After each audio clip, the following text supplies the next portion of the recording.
Pues buenas tardes, bienvenidas, bienvenido el caballero que nos acompaña y Juanlu y el cámara, que son minoría. Se sienten como nosotras nos hemos sentido muchísimas veces, cuando hemos ido solas. Muchísimas gracias por el esfuerzo de estar aquí, porque para empezar siempre existe el fantasma de que las mujeres mayores no tienen nada que hacer, ¿verdad? Pues eso sabemos que es totalmente incierto. Todas tenéis muchas cosas que hacer, así que muchas gracias por estar aquí. Algunas habréis venido por voluntad propia, otra por alguna asociación. Sé que también están regidoras de la Corporación Municipal, pues vamos a empezar con esto. Mi nombre es Ana Portal, soy la jefa de sección de la Diputación de Castellón, que como bien sabéis hemos montado esta cátedra de Igualdad y Bienestar Emocional y Psicológico con la Universidad Nacional de Educación a Distancia. Voy a presentar a la primera ponente que tengo sentada aquí a mi lado. Ella es Teresa Sansegundo Manuel. Es licenciada en Derecho por la Universidad Complutense de Madrid. Realizó el doctorado en la Universidad Carlos III. Leyó la tesis doctoral en la UNED sobre la recepción del contrato de obra en el año 2000. Es además licenciada en danza en el Real Conservatorio de Madrid. Trabajó como directora de personal en el holding Butec Ucha S.A. de México, Distrito Federal, y posteriormente ejerció la abogacía. Desde 1994 trabaja como profesora de Derecho Civil y en la actualidad es directora del Centro de Estudios de Género de la UNED. Ha dirigido y organizado distintos cursos y numerosas jornadas de formación de diversos temas. Desde 2006 dirige cursos y un máster de carácter multidisciplinar con 9 especialidades sobre malos tratos y violencia de género. Es una súper experta. Trabajo con cientos de profesionales inscritos cada año. Teresa también ha participado en numerosos cursos en distintas universidades, en la UNED, en la sede central y en centros asociados, en la Politécnica de Madrid, de Murcia, en la Universidad Autónoma de Barcelona, en la Universitat d'Estiu de les Dones de Barcelona, en Santiago de Compostela, en Sevilla, en la Universidad Valahia de Targoviste. Perdonadme, pero esto es en Rumanía y no lo sé decir bien.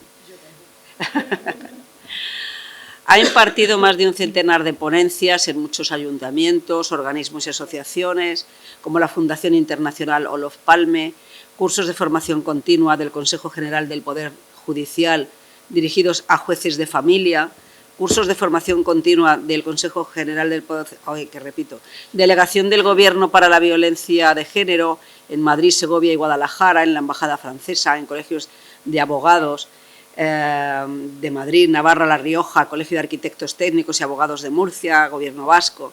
Bueno, tiene un currículum, como veis, impresionante. Ella me está haciendo así con la mano, que yo creo que me quieres decir... Que es un rollazo. Ella dice que es un rollazo, pero ¿sabéis qué pasa?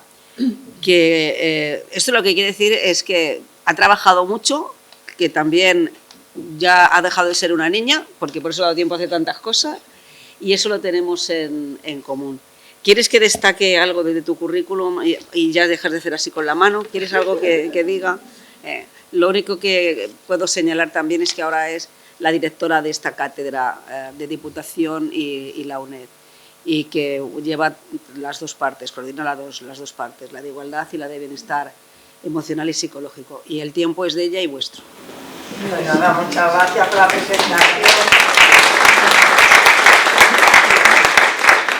Y buenas tardes, para mí es un placer compartir esta tarde con la Asociación de Amas de Casa de Villarreal y gracias a su presidenta, a Concha Ibáñez, que es quien ha promovido este acto.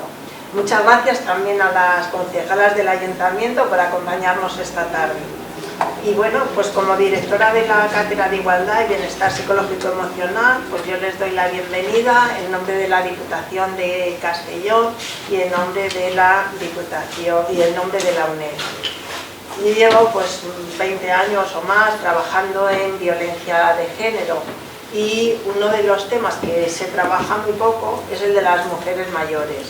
Se trabaja muy poco en violencia de género y en otros temas. Es verdad que la violencia de género es un mal que aqueja a todas las edades de la vida, pero reviste características especiales en algunas etapas y en las mujeres mayores pues se hace más difícil salir de la misma, se tiene menos fuerzas, menos medios para salir, a veces se carece de apoyos, hay más soledad y sobre todo es que llevan una vida aguantando y han sido programadas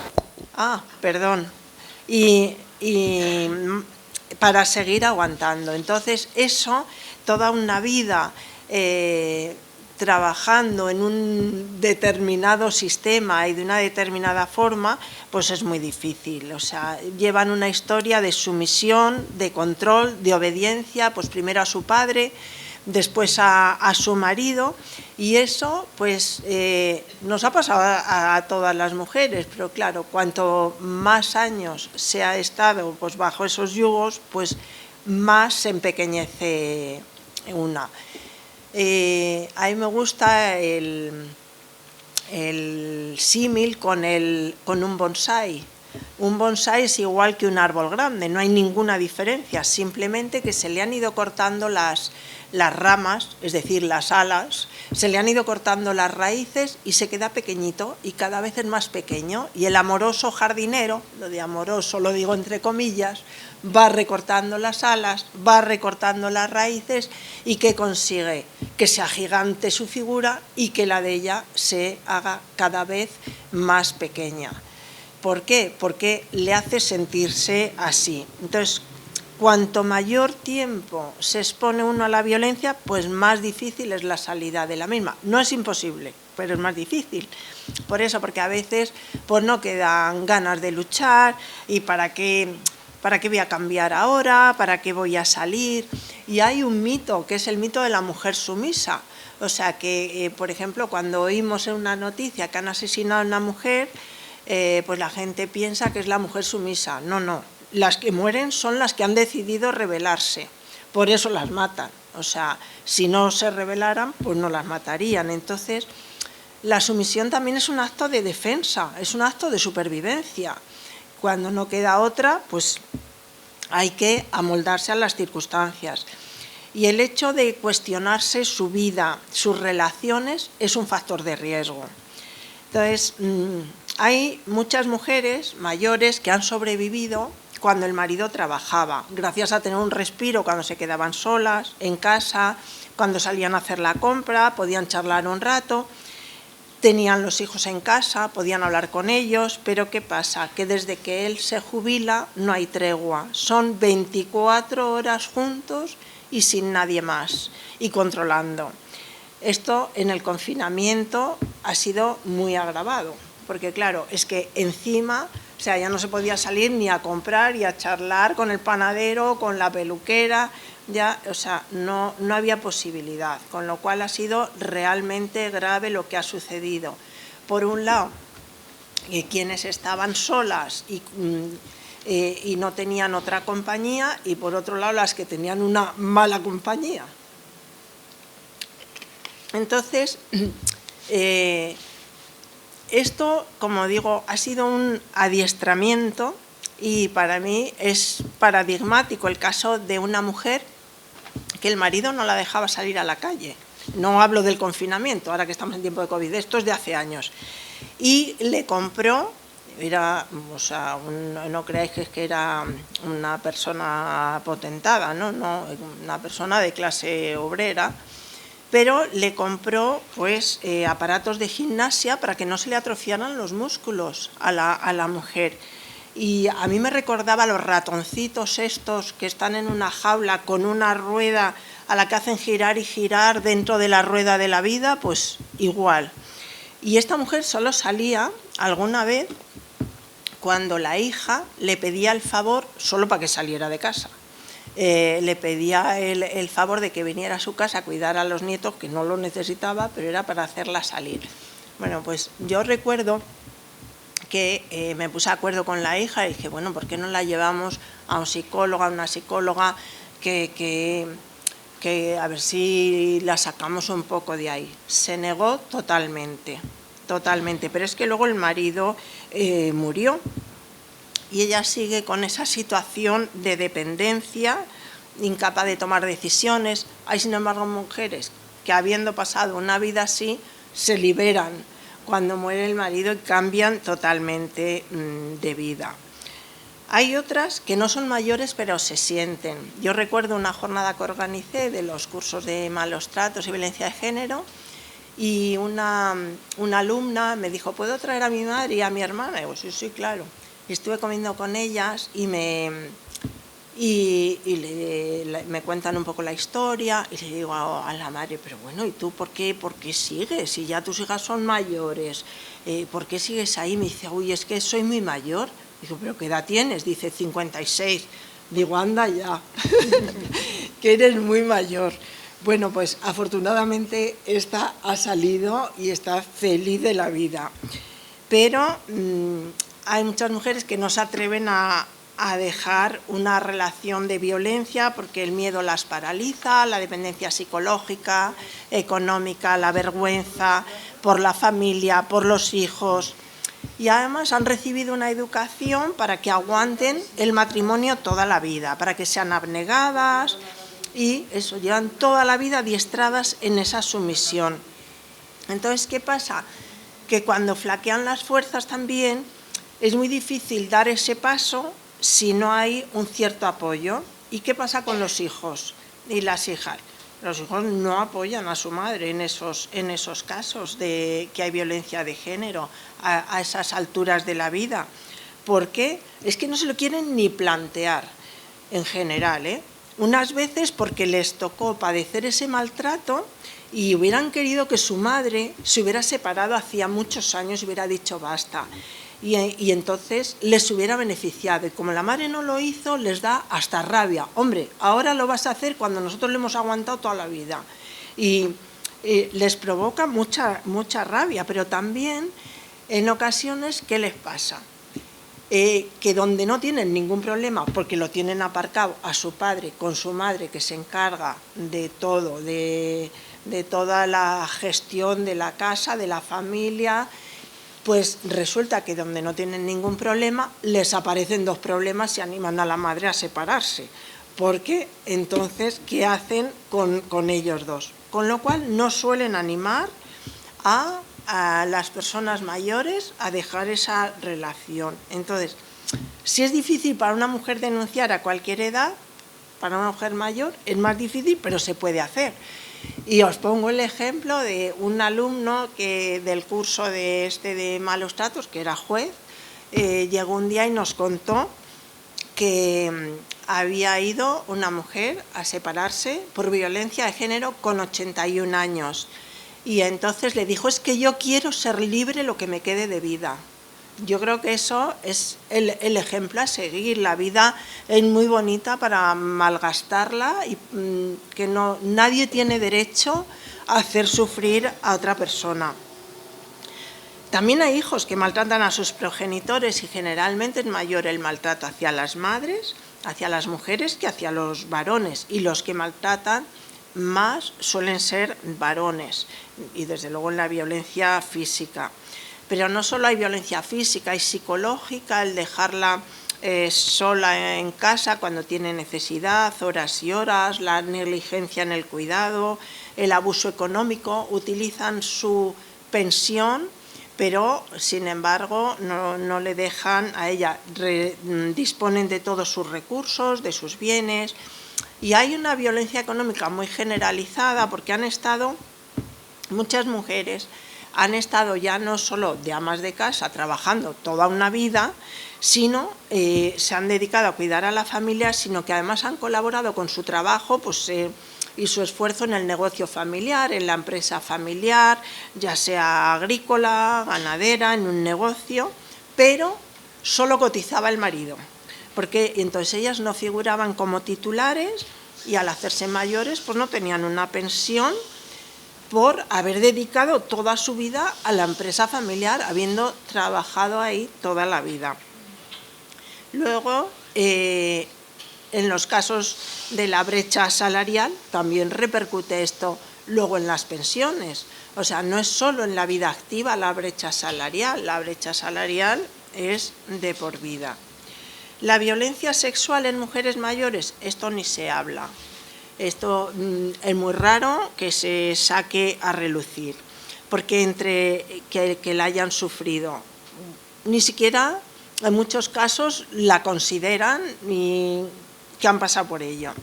Entre los hombres siempre ha habido un pacto de silencio con sus correrías y proezas sexuales.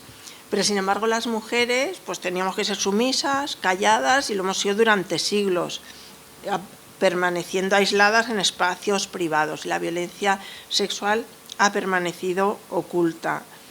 Pero bueno, pues las mujeres nos hemos ido formando, hemos ido cogiendo fuerza y exigimos que se nos trate con la dignidad que como seres humanos nos merecemos. Entonces yo creo que hay que decir basta, no son hechos aislados, ocultados, silenciados, sino que ya se ha creado un clima para romper el silencio. Yo recuerdo una ponencia que di en un pueblo, y recalco lo de en un pueblo mediano, porque creo que es más difícil que ocurriera lo que ocurrió.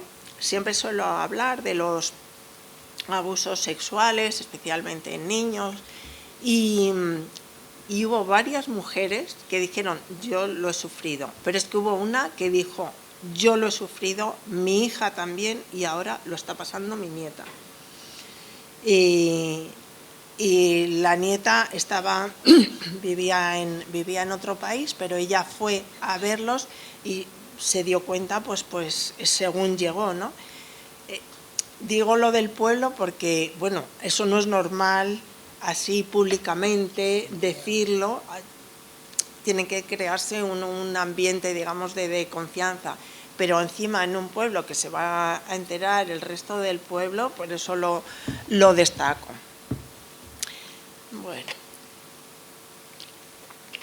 Entonces, ¿qué pasa con el maltrato a mayores? Pues que las mujeres mayores son mucho más vulnerables. La vulnerabilidad, que es pues la falta de capacidad o la menor capacidad de hacer frente a un riesgo, a un peligro, ya sea una lesión física, ya sea moral. Entonces esta vulnerabilidad genera inseguridad, genera indefensión. Y cuando hay muchas causas de vulnerabilidad no se suman, no, producen un efecto multiplicativo. Porque claro, llega un punto en que uno puede con un obstáculo, con dos, con tres, pero llega un punto en que ya no se puede. Entonces no todos estamos expuestos a la violencia igual. Las mujeres somos más vulnerables a los abusos que los hombres, pero luego hay más factores, la edad, pertenecer a una minoría étnica, la discapacidad. Todo esto hace que sea más probable de sufrir abuso o abandono, porque también es violencia. La violencia puede ser activa o pasiva. Puede ser pasiva porque no se recibe el trato que se debe. Y el marcador de la violencia es el grado de dependencia, por ejemplo, no el de discapacidad.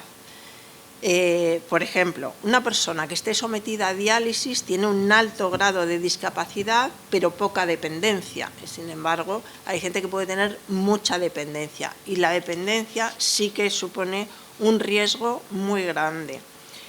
¿Qué indicadores tenemos de vulnerabilidad? Pues la edad avanzada, el ser mujer, tener enfermedades, una dependencia física, psíquica o emocional de las personas con las que está, un deterioro físico-psíquico, una falta de recursos económicos. Y hay muchas señales de alarma, y señales de alarma no solo para la persona que la sufre, sino estas señales de alarma son para que estemos atentos, que estemos atentas cuando las veamos en otra persona. Pues por ejemplo, que el cuidador no tiene en cuenta al mayor, habla, opina, decide por esa persona o le ridiculiza, es decir, no le tiene en cuenta. O vemos que tiene nerviosismo, ansiedad, sedación, inseguridad, confusión, que tiene restringida la movilidad, que no le dejan salir. Bueno, la mujer que yo he contado era extrema, pero sin llegar a esos extremos hay mucha gente pues, que no puede libremente salir, ir a donde quiera. Cuando precisamente pues, bajan digamos, los factores de tener que atender a lo mejor a los hijos, luego vienen los nietos, tener que atender a los hijos y podrían tener más libertad y resulta que no pueden porque tienen que estar en casa. o tener depresión, baja autoestima, vergüenza, culpa, que se muestre asustada, miedo o respeto excesivo a la persona que le cuida o que está con ella, soledad, abandono de la higiene, que no le dan la medicación, o está con la ropa, vemos que la ropa no es adecuada, bien porque esté sucia, bien porque no se corresponde con la estación del año en la que se está, es poco acorde, o porque tiene lesiones, malnutrición, deshidratación. Entonces, todo esto nos puede sugerir que una persona está sufriendo maltrato. ¿Y quién maltrata? Pues la familia, la pareja, personas mayores. Hay violencia de género y otras violencias familiares. El hijo, la hija, el yerno, la nuera, los nietos, o sea, pero es que encima es más grave porque hay un vínculo que genera una expectativa de confianza.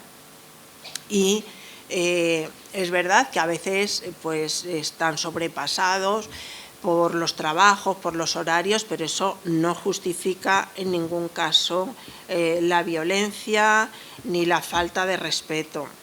Siempre se abusa de los más débiles. También en los centros hay un grado de violencia estructural fuerte en algunos, ya sean centros de día, ya sea donde están ingresadas. Se ha estudiado mucho más el maltrato en el ámbito familiar, pero hay otros países que dicen que el abuso, el maltrato institucional es mayor en los centros que en las familias. No lo sé, pero creo que es un tema también muy, muy delicado. Y también, ¿qué pasa? Que no se valora, o sea, no se valora la experiencia, la edad, la sabiduría que conlleva. Estamos ahora en una época en que solo se salta la juventud y además se nos exige a todas estar en una edad indefinida cada vez más joven, eso sí. ¿Y qué pasa? Que las nuevas tecnologías también solo exaltan la juventud, pero las grandes verdades son universales, los grandes principios éticos perduran en el tiempo. Y las personas, es muy injusto lo que sucede, porque las personas mayores han respetado a sus mayores, para ellas eran importantes, y cuando llegan a la vejez se encuentran con que no se les aplican esas mismas normas sociales. O sea, se han sacrificado cuidando a todo el mundo, a los padres, a los suegros, a los abuelos, a todo el mundo, además de a los hijos. Y luego resulta que encima no se les respeta, no se les da esa consideración, con lo cual pues se sienten profundamente defraudadas. Y como decía antes, donde se les maltrata, pues puede ser en el domicilio, en el hospital, en las residencias, y en el hogar o donde viven se bajan las barreras. Cuando estamos en casa, pues digamos que bajamos las barreras psicológicas y son más lesivos los daños que nos hacen. Yo hace años me acuerdo que me encargaron una ponencia inaugural en el Inserso y me impresionó mucho una señora que contó lo siguiente. Y creo que esto cada vez puede ocurrir más porque estamos en un mundo globalizado, nuestros jóvenes, por desgracia, se nos van los mejores a otros países, y contó de una señora que su hijo se había ido a Suiza y estaba trabajando allí, se casó, se quedó en Suiza. Entonces la mujer pues fue empeorando, la ayudaban un poco, la familia y tal, y a la familia le dijo: oye, hazte cargo de tu madre porque no puedes seguir así. Se la llevó a Suiza, la tuvo un mes en casa, pero pues debía ser muy gravoso tenerla en casa. Y entonces la metió en una residencia. Y esta señora había ido 2 o 3 veces a verla en la residencia. La señora que estaba ingresada no sabía más idioma que castellano. Estaba allí como si la hubieran metido, daba igual Suiza que China, como si estuviera en Marte. Y entonces esta mujer, que había ido a verla 2 o 3 veces, pues decía que era tremendo, o sea, que la buena señora, muy educada, pasaba saludando pues al resto de la residencia, pues buenos días, ¿qué tal está? Y que la gente la miraba como diciendo, esta mujer está grillada. Y, o sea, qué incomunicación, a mí aquello me abrió los ojos diciendo, bueno, es que esto nos puede pasar a mucha gente, y más en el mundo actual. Me pareció tremendo, y pensé que teníamos que hacer algo al respecto, pero luego, como siempre me meto en tantas cosas, pero no me da tiempo, pero pensé que esto había que coger al Ministerio de Asuntos Exteriores, al Ministerio de Asuntos Sociales, y hacer algo, o sea, por ejemplo, pues nuestros jóvenes, que por desgracia se han tenido que ir, bueno, pues de alguna manera poner voluntarios y por lo menos una visita, un algo. O sea, es que a mí me resultó desolador lo de esta mujer, que no será único, por desgracia. Bueno, si continuamos con pautas o criterios para saber si se está sufriendo malos tratos en alguna de estas situaciones, sería cuando te insultan, te humillan, te hacen sentir inferior, te ignoran, no te hablan y dicen, bueno, pero si tú no sabes, ¿y qué sabes de esto? Ande, cállese, que usted de esto no entiende. O que eres inútil, te gritan, se enfadan, te amenazan, te hacen chantaje, te ridiculizan, te desautorizan, te ignoran, se ríen de tus creencias, ya sean religiosas, políticas, personales, critican a tu familia y amistades, te impiden relacionarte, te aíslan, te limitan las salidas, las relaciones, las llamadas por teléfono, el controlar, como he dicho antes, el dinero, los gastos, las cuentas bancarias, o hacer asumir gastos que no corresponden, o forzar a hipotecar su casa o avalar la casa. Son muchas las personas mayores que han perdido una casa y, a ver, a los 80 años, por ejemplo, bueno, a ninguna edad tiene gracia perder una casa por avalar, pero si encima es una persona mayor, me parece impresionante. Hacer chantaje para apropiarse de los bienes o para que se los dejen, para que haga testamento o para que les deje los bienes, o apropiarse ya de los bienes en vida sin permiso. Cuando se dan órdenes, se controlan, opinan, deciden por ti. Cuando deciden dónde tienes que vivir, si en una residencia, si en una institución, si mareada por ahí porque cada mes en casa de un hijo. Sí, o sea, y eso lo deciden sin contar con la opinión de la persona afectada. Cuando la hacen sentir culpable, cuando tiene miedo de la mirada, de los gestos, o bueno, o no le dan comida, medicinas o ropa apropiada, o gafas, aparatos ortopédicos, audífonos, dentadura postiza, cualquier necesidad que tengan, cuando no respeten su intimidad. Y bueno, ya que soy profesora de Derecho Civil, pues hay que saber que los padres pueden desheredar a los hijos cuando hay maltrato. Y esto no se utilizaba, pero a partir de 2014 hubo una sentencia del Tribunal Supremo que reconoció el maltrato psicológico como causa para desheredar. En realidad estaba reconocido en el Código Civil, porque el Código Civil, el artículo 853, dice que una de las causas de poder desheredar a un hijo es haberle maltratado al padre o a la madre de obra o injuriado gravemente de palabra. Pero nunca se había aplicado el maltrato psicológico, pero es un maltrato de obra, claramente. Así como la ley integral reconocía esto, pero a partir de esta sentencia se ha venido aplicando. Entonces yo creo pues que hay que saberlo también. O sea, si le están a una persona maltratando en vida, encima tiene que dejarle los bienes a esa persona. Eso sí, mi consejo, si hacéis testamento, no digáis a nadie que pone el testamento, porque buena gana ya de que os martiricen en vida. Ya, una vez muertos, que digan lo que quieran. Pero de verdad, o sea, dejarle los bienes a quien queráis, pero no lo digáis. O sea, de verdad, eso es un consejo sagrado, sagrado. También se puede desheredar al cónyuge maltratador, obviamente. Causas para desheredarle, pues haber incumplido grave o reiteradamente los deberes conyugales. Si haber maltratado no entra dentro de esto, pues ya me diréis. O haber negado alimentos a los hijos al otro cónyuge, o haber atentado contra la vida del testador si no hubiese mediado reconciliación. Ojo, pero si media reconciliación se supone como que le ha perdonado, pero bueno, como ha incumplido los deberes conyugales, si se le quiere desheredar, se puede desheredar. Y digo lo mismo, no decirlo, porque eso puede ser muy, muy grave, porque os van a desatender y hacer la vida imposible.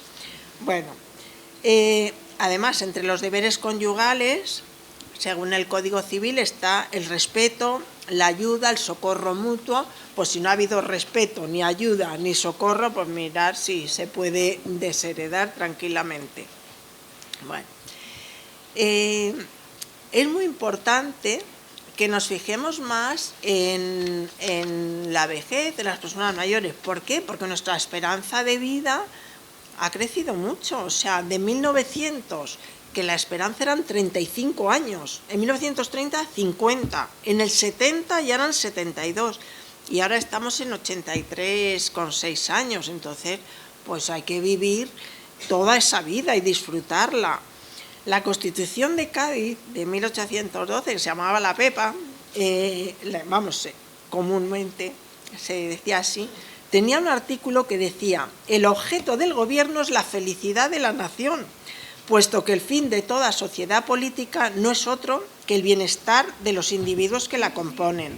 Yo creo que esto se lo teníamos que decir a algunos políticos y políticas, recordarles esto, que deben velar por nuestro bienestar, no solo por el suyo. La Declaración de Independencia americana decía, y esto es de 1776, que sostenemos por sí mismas como evidentes estas verdades: que todos los hombres son creados iguales, que son dotados por su creador de ciertos derechos inalienables, y que entre estos derechos están la vida, la libertad y la búsqueda de la felicidad. Eso lo dice la Declaración de Independencia americana. Eso sí, Benjamin Franklin dijo, pues claro, la Constitución americana recoge la felicidad. Entonces, ¿tenemos derecho a la felicidad o no? Pues Benjamin Franklin decía que la Constitución no garantiza la felicidad, solo la búsqueda de la misma.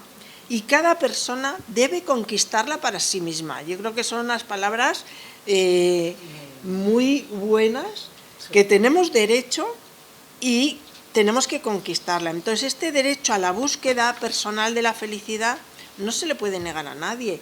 Y esto se niega con el maltrato. Entonces, hay que decir a las mujeres que no aguanten, que merece la pena vivir en paz, disfrutando, sin miedo, sin ataduras, y ser consciente de esa situación, porque muchas mujeres, por la familia, por los hijos, por el que dirán, por la culpa, siempre hay una excusa. Entonces, mi consejo es que vayan a asociaciones de mujeres que les van a asesorar muy bien. O sea, porque claro, si hacemos caso a los medios de comunicación, denuncien. Yo, desde luego, no estoy de acuerdo. Estoy de acuerdo en que denuncien, pero bien hecho, porque ¿qué pasa? Que se les dice a la mujer denuncie, y parece que es que se les pone una alfombra roja, que a partir de ahí ya está todo arreglado, y a partir de ahí es un calvario también. Entonces, ¿qué es lo que pasa? Que muchas mujeres un buen día les hace clic la cabeza y dicen, yo a este no lo aguanto más. ¿Y qué pasa? Que el susodicho le hace cualquier cosilla entre comillas, o sea, lleva toda una vida torturándola, pero un día la llama imbécil o la mete un empujón, que no es nada para lo que lleva pasando. Y entonces coge esa mujer y como ella ha decidido que ya no le va a aguantar más, se planta en comisaría. Y entonces llega, ¿y qué es lo que cuenta? Solo la gota que colma el vaso, en el sentido literal. No, mira, es que me ha dado un empujón. Que no digo que haya que dar empujones y que no tenga derecho a ir por eso. Pero claro, luego se queda con una denuncia muy endeble y con eso no va a ningún lado. No, que se vaya a una asociación de mujeres que le van a asesorar, que se vaya a una abogada experta y que entonces presente una denuncia bien. Por supuesto, la excepción a esto es el riesgo contra la vida. Si hay riesgo contra la vida, que salga corriendo como sea, como si es desnuda, ella y sus hijos. Pero si no estamos en esa situación, sino que es una situación que va pensando, pues mira, yo me voy a separar, que la denuncia la haga bien hecha y bien fundamentada, porque es que si no luego le va a marcar toda su trayectoria posterior. ¿Y qué problema nos encontramos fundamentalmente? Pues de una parte, la soledad no querida, no escogida, que luego mi compañera hablará de ello, o por otra, lo que decía antes, las que viven con su agresor y que no las dejan ni a sol ni a sombra. Y yo llevo muchos años luchando, pero no lo consigo, por más que lo cuento, en que las mujeres, bueno, las mujeres no, todo el mundo entren solas a las consultas médicas. O sea, creo que esto debería ser sagrado. Por supuesto, toda norma tiene una excepción, que obviamente si necesita un apoyo, pues no vamos a decir que entre sola una persona. Pero, ¿qué es lo que pasa? Los maltratadores se encargan muy bien de acompañarla, no sea que vaya a hablar, vaya a decir algo y no las dejan ni a sol ni a sombra. Y entran a las consultas. Y yo me conciencié de esto, pues cuando empecé los cursos de malos tratos, una alumna que era trabajadora social nos contó una historia que era una señora que tenía un maltrato salvaje y había acudido a ella. Y esta trabajadora social le dijo, pero bueno, ¿no has pedido nunca ayuda en toda tu vida? Y dice, sí. ¿Y cómo? ¿Dónde pediste? Pues es que yo iba al psiquiatra, pero como venía siempre mi marido conmigo, pues entonces lo que se me ocurrió es en un post-it escribir, pedirle un SOS, vamos, un socorro al psiquiatra, y le dio la mano al despedirse y le dejó pegado el post-it. Entonces, ¿qué pasó? Que esta trabajadora social se fue a ver al psiquiatra y el psiquiatra le preguntó por esta señora, no tenía ni idea de esa paciente, pero buscó la historia clínica y allí estaba pegadito el post-it. Esto muchísimos años después. Entonces, yo creo que tienen que entrar solas a las consultas. Esto lo he planteado, recuerdo una jornada que hice solo de violencia de género y sanidad, y bueno, hubo médicas y enfermeras que contaron unas. No, es que yo si pienso que una mujer tiene maltrato, entonces no le dejo a él. Digo, a mí eso no me vale, porque si no lo has pensado tú, o sea, ya has metido un filtro que a lo mejor ha fallado, o sea, no tiene por qué detectarlo así a primera vista. Otra nos contó, no sé de dónde era, no me acuerdo, una médica que tenían una pareja mayor, bastante mayores, y él un agresor de cuidado, y entonces le dieron un montón de consultas médicas a él a la vez que a ella, y a ella le prepararon, bueno, pues que hablara con la trabajadora social, con el psiquiatra, con no sé quién, servicios sociales, todo. Y entonces nos contó eso, él se enfadó mucho y les decía, pero oiga, ¿no me pueden dar las radiografías otro día? ¿Y no me pueden dar esta consulta otro día? No tenemos otro día. Y lo hicieron así. Entonces, a mí me pareció muy loable ese esfuerzo, pero sí que hay que hacer eso con todas las mujeres. Vamos, o sea, es que es imposible esa programación cuando, si se pone por norma, que hubo otra médica que dijo, pues es que en mi centro de trabajo por norma se hace así. Y yo creo que debería hacerse, ya sé que si esto es difícil, es más difícil lo que voy a decir, con los niños y niñas también, en pediatría, porque es verdad que ahí hay que desnudarles y tal, pero que en algún momento, sobre todo los que saben hablar, pudieran quedarse a solas en algún momento. Y bueno, pues como he dicho antes, los mayores antes eran figuras respetadas, ahora no se les valora, se les ve como una carga, se les va excluyendo de la sociedad porque hay un etaísmo o edadismo, pero como si además fuese un grupo homogéneo, no, siguen siendo personas independientes, pero pues se margina, se les estigmatiza, se pierde importancia social y apenas se sienten muchas veces titulares de derechos, especialmente las mujeres.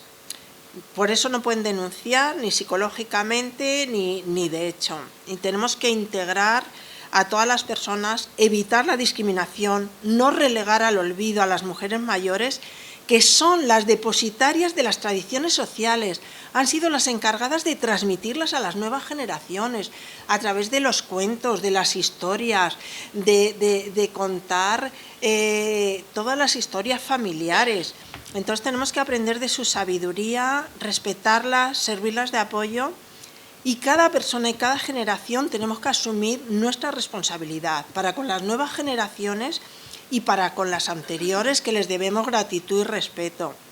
Las mujeres mayores tienen que tener más visibilidad, más reconocimiento social, y no se la damos porque hemos devaluado las actividades a las que se han dedicado cuando son las más importantes de la vida, que ha sido formar personas, formar seres humanos.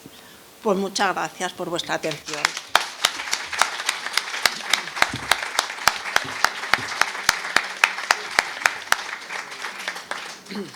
Bueno, Teresa es tan inspiradora que yo, fijaos que llena una hoja.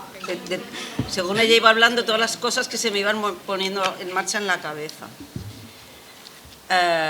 Vamos a abrir un turno de palabras para que comentéis cualquier cosa que os haya sugerido la charla de Teresa.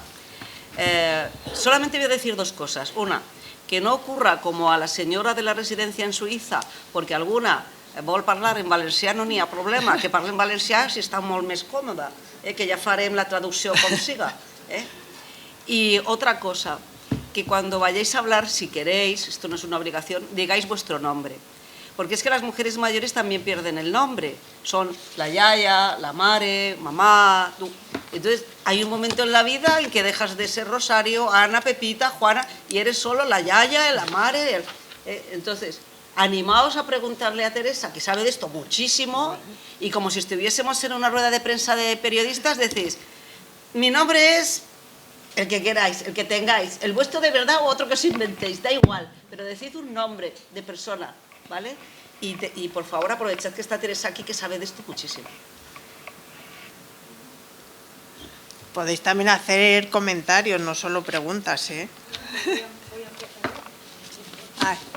Bueno, como presidenta de las amas de casa siempre he tenido la manía y la cosa de perseguir siempre que viniesen personas mejor dotadas que nosotras, porque están ya en pleno trabajo, saben más de leyes, pero que transmitiesen a las mujeres que, por ejemplo, están en la asociación nuestra.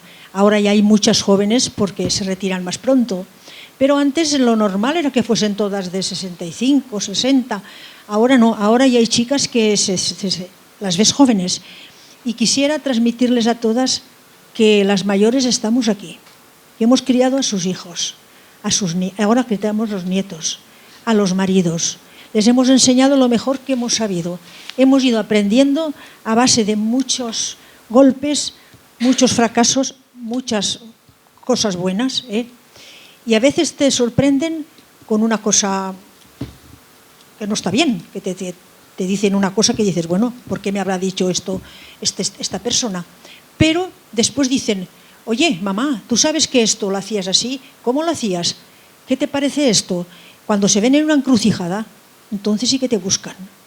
Pero cuando una persona empieza ya a tener deficiencias en la salud, que ya necesita un apoyo, como todo el mundo trabaja, y ahora el trabajo es tan esencial porque no es para toda la vida, son cosas temporales o como sean, pero están siempre más pendientes de lo de fuera que de lo de dentro. Los nietos sí que se acuerdan de muchas cosas. aún son jóvenes y eso. Y yo cuando vengo aquí en la sede y donde vamos y veo personas mayores, es la alegría que tengo más grande, porque veo que salen de su casa, que aunque tengan muchos años, como yo también los tengo, pues quieren aprender, quieren saber cosas, y así es la vida hasta que Dios nos la quite. Gracias. Pues muchas gracias, Concha.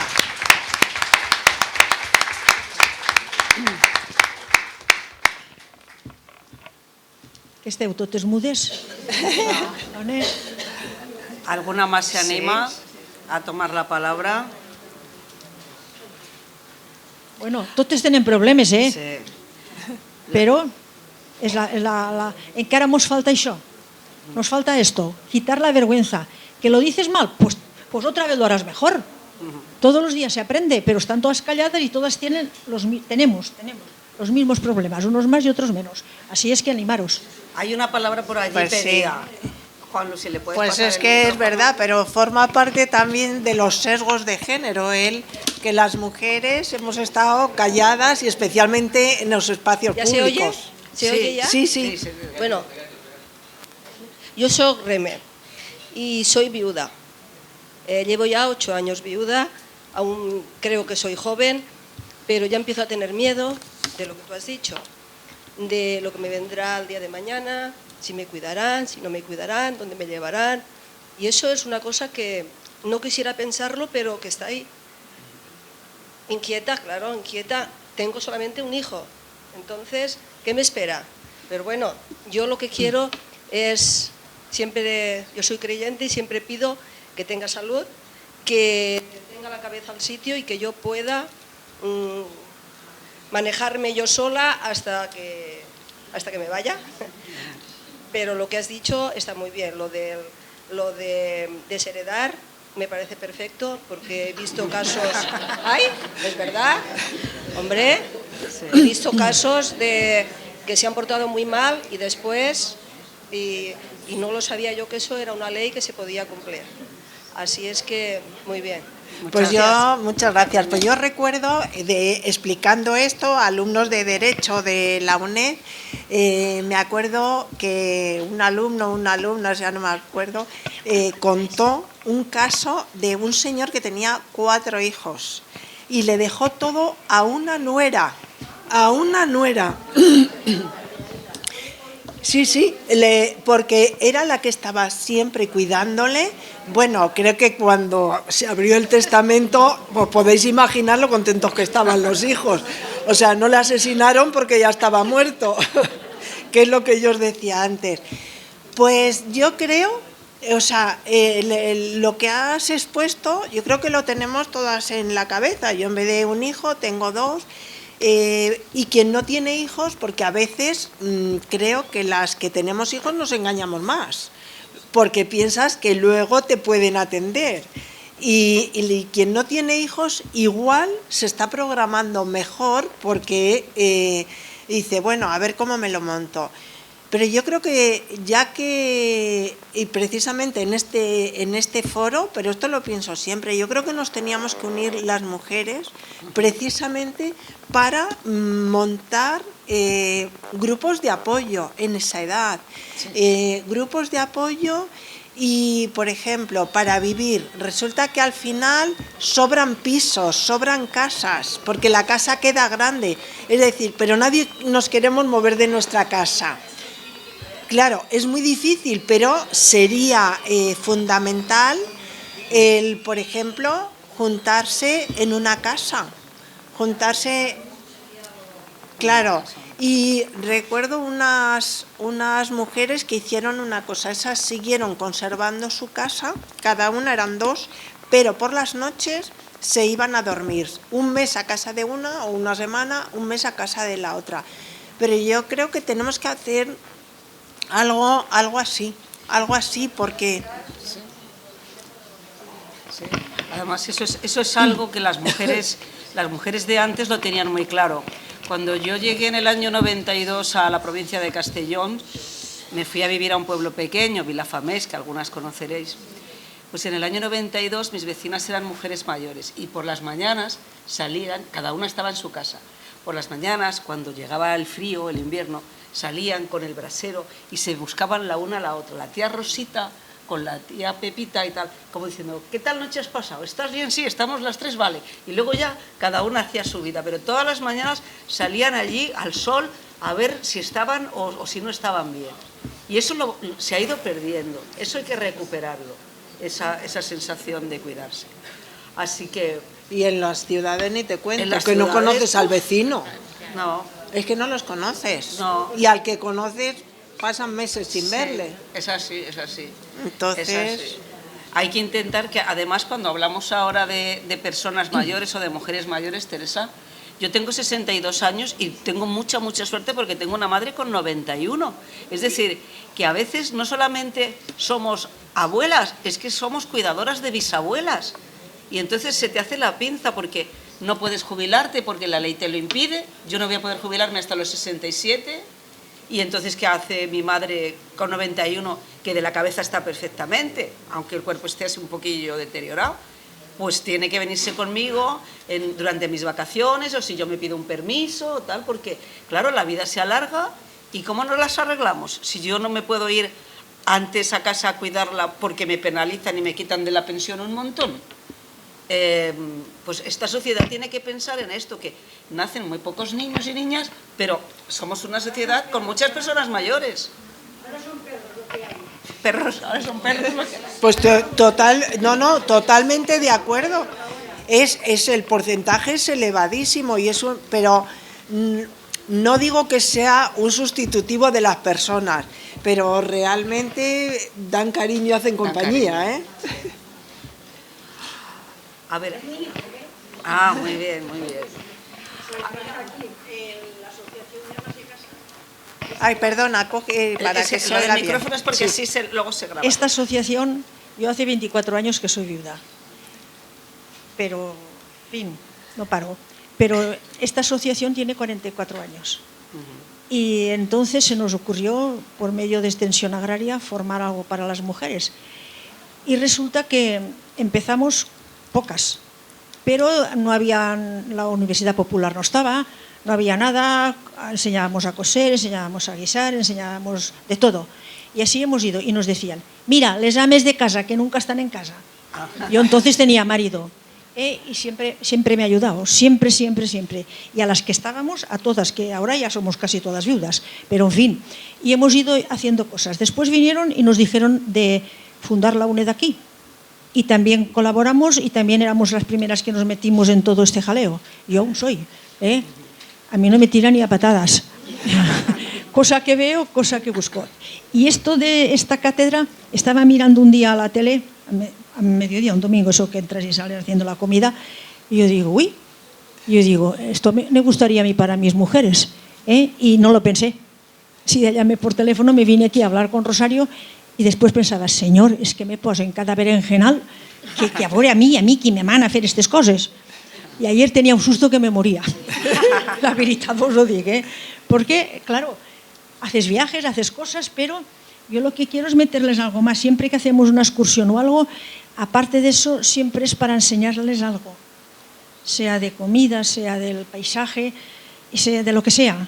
Pero siempre buscando guías para que nos expliquen no solo el viaje, porque el viaje es una cosa que hacen muchos, pero siempre con un contenido para que cuando vengan de esa zona la conozcan, en fin, tratar de ayudarlas un poco. Ya me parece que es hora de que me vaya, ¿eh? Sí.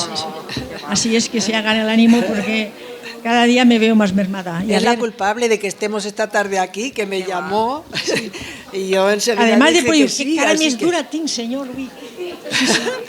Es que cuando voy a por una cosa mía no pido nada. Pero cuando se trata de las mujeres, yo no sé qué cara tengo, que me planto donde sea y yo digo, ay, madre. Bueno, pues aquí estamos encantadas. Aquí estamos. Dormí toda la noche. Mira, te lo digo de verdad. decir... Además, me llamó por teléfono y yo decía, señor, madre mía, quin empastre fet jo avui, senyor. És que me manava a mí ficarme en eso. Pero, en fin, estoy muy contenta. Mucho. Mira, yo solamente te digo lo de que no abandones, porque yo he tenido la suerte de tener... Yo os he hablado de mi madre, ahora os voy a hablar de mi tía Paca. Mi tía Paca, que ya va a faltar hace unos años, fue la regidora más mayor de España, independiente, en un pueblo muy chiquitillo de Madrid, que se llama Olmeda de las Fuentes. y la llevaban a todos los sitios de ejemplo, porque es que siguió siendo concejala hasta que ya no pudo más, ¿eh?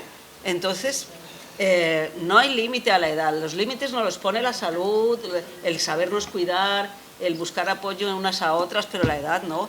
Yo en el puente este de la Constitución, mi madre de 91 años, mi hermana y yo nos vamos a Sevilla a las 3 y la abuela dice, pero esto es una ilusión, digo, no, es verdad. ¿Y cómo vamos? Digo, en AVE, dice, pero en AVE, ¿tú crees? Yo en AVE, digo, sí que es un tren, que no es un avestruz, mamá, que nos vamos en el AVE. Y entonces, ¿qué cosas os sugiere esto? Pues sí. Todo lo que os ha contado ella de las violencias que hay físicas, simbólicas, el miedo, el silencio, la inseguridad, todas esas cosas, siempre como bien os ha guiado Teresa, hay que vivirlas en compañía, no lo queréis para vosotras solas. Hay que buscar con quién hablarlo, que a veces no es la familia que tienes más cerca, aunque se les quiera mucho. A veces, como bien dice Teresa, tienes que buscar pues a alguien como tú, que ha montado una asociación y que Bueno, es la que te puede ayudar. Se me ha olvidado lo más importante. Siempre he tenido personas al lado que se han cogido enseguida a la cosa, trabajadoras, responsables. Las sigo teniendo, ¿eh? Y cuando una se va, para mí es como si se me fuese una hija. O se pone malita o algo, es una cosa que no la puedo resistir. Pero seguimos. Y también me gusta que vengan las jóvenes, porque hay muchas ya mayores que se lo han tenido que dejar, más mayores que yo o menos. Pero bien, la que quiera venir, las puertas están abiertas y siempre estamos abiertas a quién sabe más que nosotras, siempre nos dan alguna cosa. Pero desde luego la Junta somos 29 y marchamos de maravilla, muy trabajadoras y todas con muchas ganas de aprender de todo, todas. Gracias.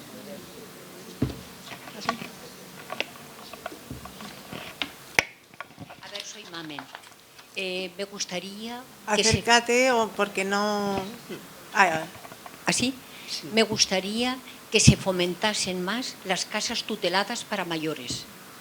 Porque estuve en el País Vasco y tuve la oportunidad de que la madre de una amiga mía está en una casa de estas y vi que reinaba felicidad, que había un ambiente extraordinario y se fomenta mucho la compañía, el estar todos juntos y te ves a la vez en parada, porque según yo donde estuve tenían un médico, tenían un comedor, si no tenían su propio apartamento, pero si no tenían ganas o no estaban en disposición de hacerse sus propias cosas, podían optar a ir al comedor, a llamar al médico. En su casita, digamos, minis casitas, tenían sus fotos, sus recuerdos y tenían la compañía total. Y eso me pareció tan extraordinario que dije, de una manera u otra eso se tendría que fomentar, porque el día de mañana siempre tendríamos un sitio para ir sin depender de hijos o de familia y poder estar unidas, ayudarnos, jugar a las cartas, hacer lo que fuera. Simplemente quería eso. No sé si será muy difícil, pero fomentar. Sí, no, a mí me parece genial y me parece el mejor sistema. Y es más, hay ya algunas cooperativas, pero se debería de extender que se exige una edad mínima para poder comprar un apartamento en esas, y yo creo que eso se tendría que fomentar mucho más porque es una gran solución. Salvo casos ya de gran dependencia, claro que ahí ya muchas veces no se puede, pero mientras más o menos se pueda uno medio valer, yo creo que es el mejor sistema. Sí, pues nada, se lo transmitimos. Ya que tenemos aquí concejalas, que tomen nota, hay que aprovechar la coyuntura para que haya más casas tuteladas, sí. ¿Hay alguna pregunta más o pasamos a... ¿Por ahí hay una mano? O... ¿Ella?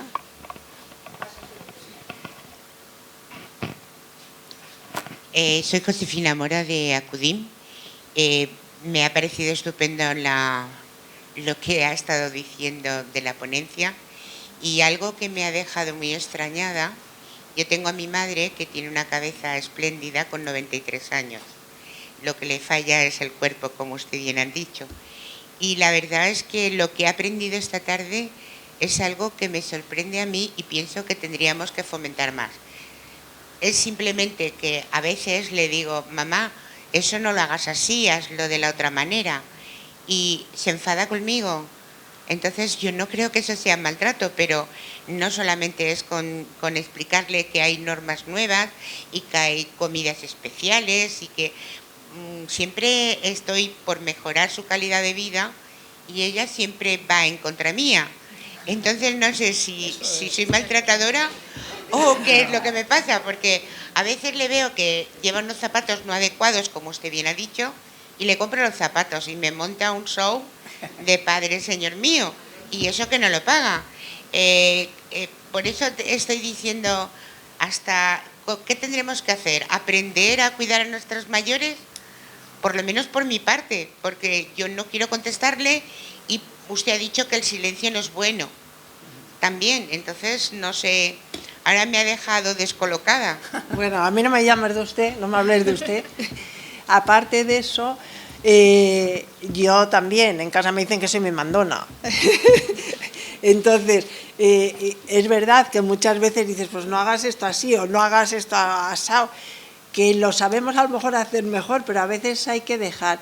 Pero, hombre, yo no creo que eso sea maltrato, la verdad. Eso no es maltrato, pero sí es maltrato cuando, digamos, se impone uno y no se le deja a esa persona.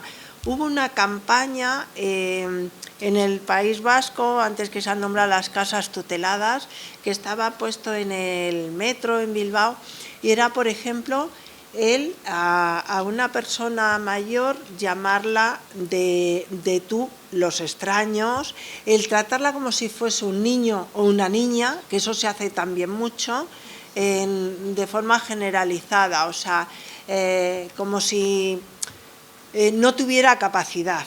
No tuviera capacidad y se le trata como a un niño de 3 años. Eso sí me parece una falta de respeto. Pero luego también es verdad que las personas mayores a veces, pues claro, yo creo que con la edad nos vamos cogiendo cada vez más manías. Y entonces, claro, si viene alguien y nos dice que lo hagamos de otra manera, que pues no queremos, y eso es lo que pasa, pero eso no creo yo que sea maltrato. Y lo del hablar, desde luego es fundamental. El psiquiatra Rojas Marcos, que era el director de toda el área psiquiátrica de Nueva York, él decía que, claro, pues que en Estados Unidos hacen falta más psiquiatras, más psicólogos. ¿Por qué? Porque la gente no habla. Que aquí hablábamos mucho y entonces lo solucionábamos, pues eso, contándoselo a una amiga. Y que era fundamental eso, pues estar media hora, una hora o varias horas contándole a una amiga los problemas. Pues es que al final es eso. Es así. Fina, yo que también soy, como he dicho antes, mi madre muy mayor, mientras tenía 80 y tantos años yo intentaba también cuidarle mucho la dieta, la salud y tal. Yo ha llegado un momento que si se quiere comer una anchoa, pues que se coma una anchoa, si es feliz. ¿Para qué voy a estar yo intentando darle rúcula o otra cosa? Pero si le gusta eso, pues no. Yo ya digo, me has ganado la pelea, vamos a vivir contentas las dos. Nunca será maltrato, lo que pasa es que todas somos hijas y ahora, claro, tú quieres cuidarla a ella. Pero cuando ya llegan a esas edades, como bien explica Teresa, lo mejor para mí es verla contenta. Entonces, mientras cuidas, sí, le haces el pastillero, porque llega a esa edad y es diabética, se ha sobrevivido a 2 infartos, bueno, como todas tenemos muchas cosas, ¿no? Y llega un momento que dices, bueno, pues ahora el Sintror, mamá, pero hoy no quiero infusión, ¿y qué quieres? Pues quiero un trocito de pan con chocolate y almendras. Y digo, pues toma. ¿Qué vamos a hacer? ¿No? Ella ha hablado de la Constitución que decía lo de ser feliz, procurar ser feliz, ¿no, Teresa? Sí, sí. Pero es verdad también que, por ejemplo, yo también sé que tengo que adelgazar y que me va bien para, ya no es estética, las articulaciones y tal, pero también hago mis excesos. ¿Y qué pasa? No se los permitimos cuando es otra persona. O sea, porque yo, si me da la gana, como algo. Pues eso le pasa también a los demás. Entonces, claro, nos pasa a todos. Entonces yo creo que también ahí es, hombre, pues intentar cuidarles, pero también permitir que hagan su voluntad. Incluso aunque sepamos que no les va bien, pero también tienen autonomía. Claro. Voy ayudando, pero que no te dé cuenta. Así son. Claro.